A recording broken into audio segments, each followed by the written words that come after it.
a better plan, right? Yeah. It probably takes a longer time than that. So give us an idea, when does it become statistically significant? Yeah, that is why we look at your phone history.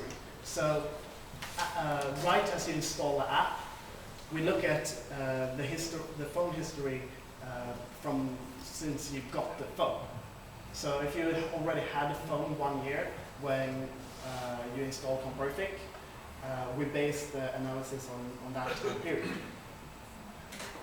Okay, we're out of time for questions. We'll start with feedback with John and then Mark. Good presentation. I was struggling a little bit to figure out the use case, though. I just bought a smartphone plan for my daughter, so she didn't have a history.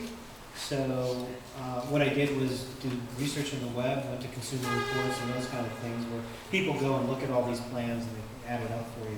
So I'm still struggling a little bit. Maybe you can crispen up on some specific use cases out of your Swedish pilots. So you can kind of make it clear, when would I actually use this thing?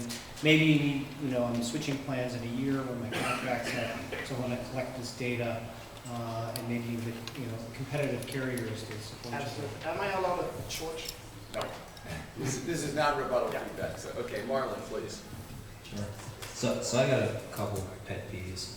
One, when startups say, oh, we spent no money on marketing, right? Don't just end there and say you spent no money on marketing, because it makes it seem as if you don't understand what it's going to cost you to acquire customers. And if you don't know what it's going to cost you to acquire customers, then you won't know what it's going to take to get to profitability, right? Or even if this is a viable business. So that's one. The other thing is a similar comment that I made earlier. It's around competition.